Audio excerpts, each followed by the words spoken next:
Nobody better. This guy's he's like the textbook for the good guy. I mean, he's like too good to be true, but he is too good to be true, but he is that way. What you saw on the screen is Alan. Alan is a sensitive, caring person who really cares about the world and about society and about people. I mean, anybody who would come to me and tell me something bad about them, I'd know that that person had a problem. I mean, it's really just that simple. I mean, he's really one of the nicest people I've ever met.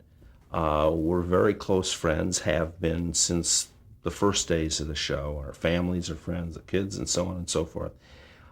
Alan approached the show the way I would expect Alan to approach anything. How would I feel if I were a doctor in this situation? His questions, whereas Chad was very into the mechanics, Alan was all into the feelings. If I had to tell someone I was going to have to amputate their leg, how would I feel? What would I say to them? How would I feel before I told them? How would I feel after I told them? What would I be thinking about when I went to sleep that night? How would I deal with this? How would I deal with the day-to-day? Emotionally, how would I be at the end of a day after going through this? So he was really into how does a doctor feel going through this? And that was the value I had for him. I said, well, here's how I felt when I did this kind of surgery, where I had to do a cancer surgery and remove someone's voice box and know that they would never be able to speak properly again, or remove half of someone's jaw and know that they would be deformed for the rest of their life, or something like that. Here's how I felt before, during, after, and so on.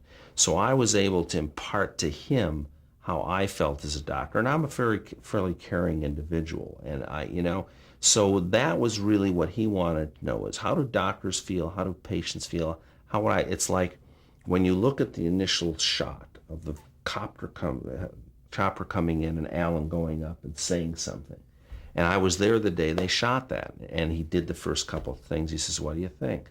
I said, you're way too concerned. I said, you do this every day. There's a wounded guy coming in. You're not going to be, how are you doing? You're just going to be saying, you're just going to kind of look and say, how you doing, man? How are you? What's going on? What hurts? I said, you would be way more matter of fact. You're being too sensitive. He says, oh, okay. He says, is that how you would be? I say, absolutely. I said, because it's a business at that point. You're doing a job. You don't have time for the emotion, because unless you steel yourself against the emotion, you're going to be a basket case. You can't be emotional.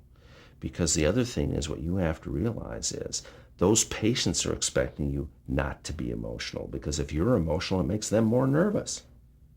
He says, okay. So, I mean, that was the kind of thing that used to go on with us. In other words, he would call me about a script and say, I don't think I would say this. And I said, and it's funny, Mike Farrell would say that even more than Alan. I wouldn't say it this way if I were the doctor, and so that was his basic thrust. And plus Alan... Did you meet with Alan Alda before they ever shot the pilot, or anything?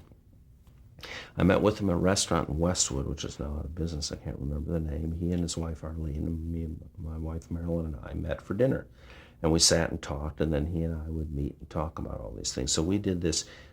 He had just come from New York. He hadn't been here, and he and I would sit and go over everything way before anything ever started.